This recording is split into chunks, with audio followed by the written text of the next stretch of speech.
The paradigm or lifestyle called free love is genuinely freeing and genuinely loving, and I'm glad this debate has that stance positioned as a response.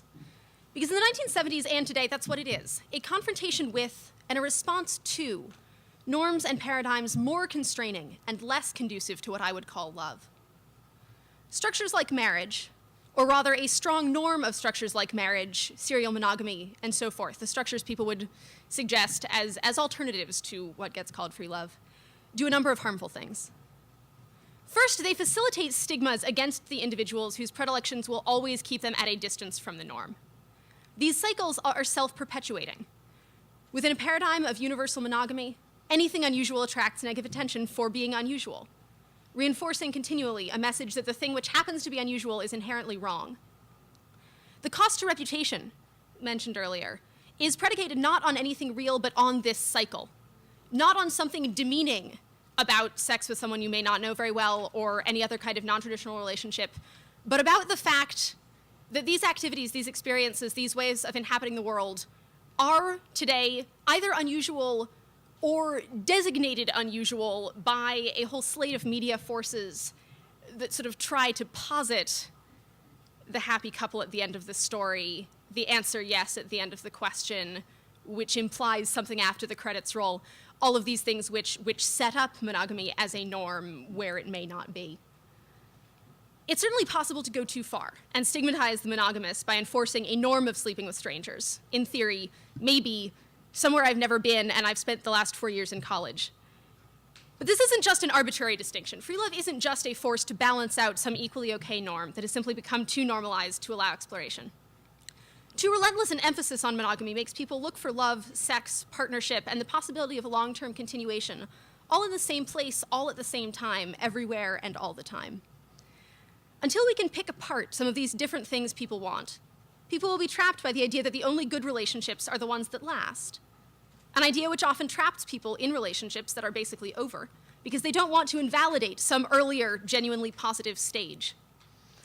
Many of the, certainly not all, but many of the sort of fireworks and expenses of many legal divorces result from those continuations, those attempts to keep something going because it used to be wonderful, way past the point where a sort of amicable departure that would actually validate and recognize sort of what a good thing there once was, better than that would do. People are trapped by the idea that there is only one goal when it comes to figuring out relationships, that there is some ideal, some thing to work towards, and that all intermediate relationships should be an attempt to get there, should be sort of practice, or should be an attempt at something that might lead to engagement. That's a very real trap, a very real form of constraint. And the real love that often exists between people who don't quite fit that norm, non-sexual life partners, people who are physically intimate without expecting a long-standing commitment.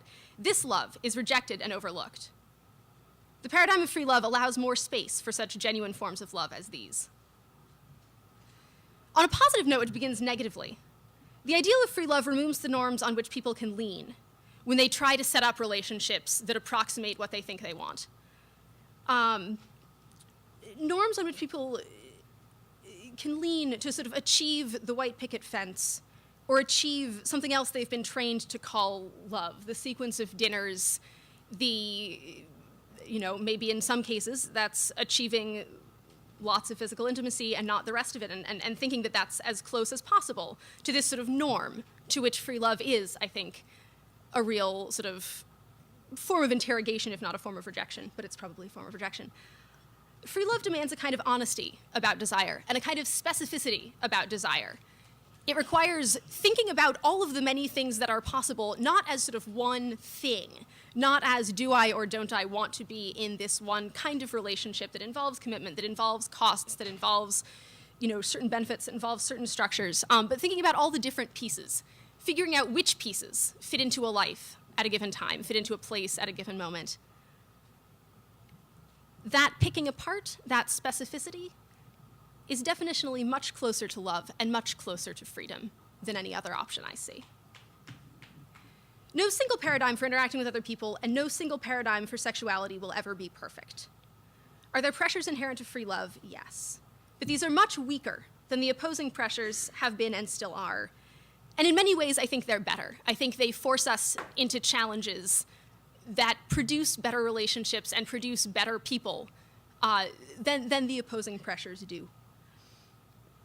We live in a marital normative, monogamy normative world, and only in the interrogation or even the rejection of these norms, whether that interrogation leads us somewhere very similar or somewhere utterly different, only then can we find anything real, can we love, can we be free. Thank you.